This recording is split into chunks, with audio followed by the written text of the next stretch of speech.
अपने बहुत सारे हेल्थ बेनिफिट्स की वजह से पिछले कुछ सालों से ओट्स बहुत ज्यादा पॉपुलर है, स्पेशली जिम जाने वाले लोगों में या फिर उन लोगों में जो हेल्थ कॉन्शियस है। Complex carbohydrates, unsaturated fats, fibre content specially soluble fibres और हाई क्वालिटी प्रोटीन ओट्स को जिम जाने वाले लोगों के लिए एक परफेक्ट प्री वर्कआउट और इवन पोस्ट वर्कआउट मील बनाता है। कुछ लोगों के अकॉर्डिंग तो ये एक सुपर फूड है। ऑन द अदर हैंड कुछ लोगों का ये कहना है कि ओट्स का ग्लाइसेमिक इंडेक्स बहुत ज्यादा है और ये कोक से भी डेंजरस है। और कुछ लोग ये कहते हैं कि ओट्स में फाइटेट्स जैसे एंटी न्यूट्रिएंट्स होते हैं जो बाकी न्यूट्रिएंट्स की एब्सॉर्प्शन को कम करते हैं, इसलिए ओट्स को नहीं खाना चाहिए। तो एक्चुअली में ओट्स क्या होते हैं, उसके हेल्थ बेनिफिट्स क्या है और एज ए जिम गोअर क्या हमें ओट्स को हमारे डाइट में इंक्लूड करना चाहिए, जानते हैं इस वीडियो में।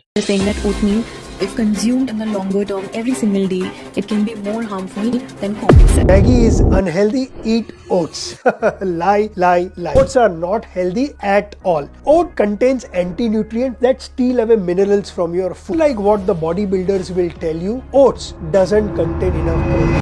जैसे गेहूं, जवार, बाजरा ये अनाज है, उसी तरह ओट भी एक अनाज है और ये कोई आउट ऑफ द वर्ल्ड या फिर किसी एलियन प्लैनेट से नहीं आ रहा है।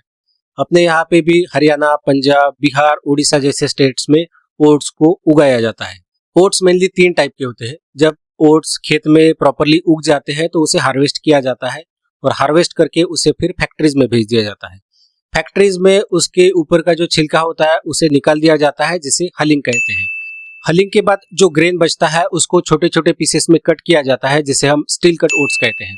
स्टील कट ओट्स को स्टीम किया जाता है और उसके बाद उसको प्रेस किया जाता है, तो जो फ्लैट ओट्स बनते हैं उन्हें हम रोल्ड ओट्स कहते हैं। Rolled oats steel cut oats के कंपैरिजन में सॉफ्ट होते हैं। हम जो ओट्स जनरली खाते हैं वो रोल्ड ओट्स होते हैं। और जब हम रोल्ड ओट्स को और ज्यादा प्रोसेस करते हैं, उसमें प्रिजर्वेटिव्स ऐड करते हैं, तो बन जाते हैं हमारे इंस्टेंट ओट्स।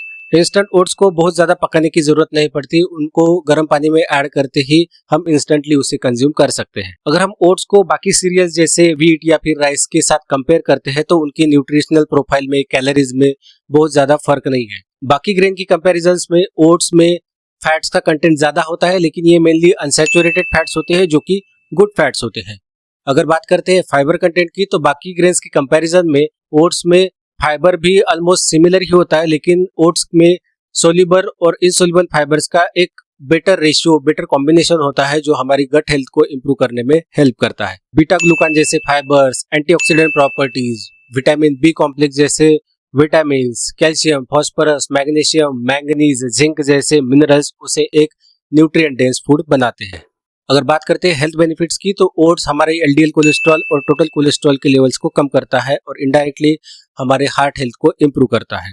ओट्स कोई फैट बर्नर नहीं है, ये हमारा डायरेक्टली फैट लॉस नहीं करता, लेकिन ओट्स सेशिएटिंग होते हैं। ओट्स खाने के बाद हमें ज्यादा टाइम तक भूख नहीं लगती, तो ये इनडायरेक्टली हमें फैट लॉस में या फिर वेट लॉस में हेल्प करता है। इंस्टेंट ओट्स का ग्लाइसेमिक इंडेक्स गेहूं के कंपैरिजन में ज्यादा है, लेकिन हम जनरली रोल्ड ओट्स कंज्यूम करते हैं, तो रोल्ड ओट्स का ग्लाइसेमिक इंडेक्स इंस्टेंट ओट्स के कंपैरिजन में कम है। और वैसे भी हम ओट्स को आइसोलेटेड नहीं खाते, हम उसमें वे प्रोटीन मिला के या फिर कर्ड मिला के खाते हैं, तो ऑटोमेटिकली उसका ग्लाइसेमिक इंडेक्स कम हो जाता है।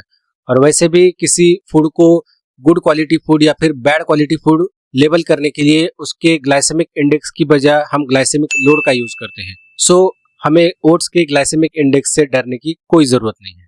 ओट्स में इनफ प्रोटीन नहीं है, सही है, क्योंकि ओट्स ये प्रोटीन का सोर्स है ही नहीं है। जिस फूड में कार्बोहाइड्रेट का कंटेंट प्रोटीन से ज्यादा होता है वो एक कार्बोहाइड्रेट का सोर्स है, ना कि प्रोटीन का। अगर आपको प्रोटीन ही खाना है तो बाकी प्रोटीन रिच फूड जैसे एग्स, चिकन या फिर मिल्क और मिल्क प्रोडक्ट्स को कंज्यूम करिए, ना कि ओट्स को। ओट्स में एंटी न्यूट्रिएंट्स होते हैं, सही है। आप कोई भी प्लांट फूड ले लो, जैसे गेहूं, ज्वार, बाजरा या फिर कोई भी वेजिटेबल ले लो, इन सब में एंटी न्यूट्रिएंट्स होते हैं।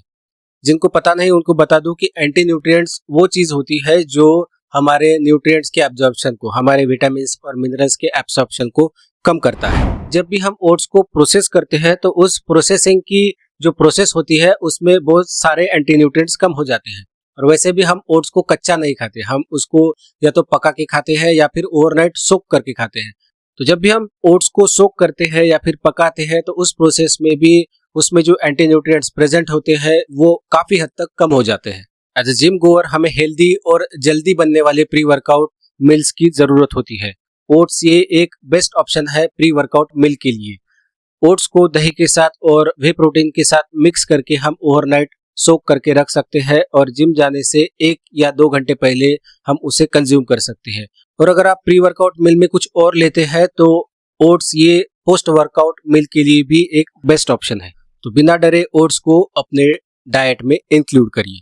आई होप आपको ये वीडियो अच्छी लगी होगी। अगर वीडियो अच्छी लगी है तो वीडियो को लाइक करिए, कमेंट करिए, अपने जिम जाने वाले दोस्तों के साथ शेयर करिए और ऐसे ही इंफॉर्मेटिव वीडियोस देखने के लिए चैनल को सब्सक्राइब करिए।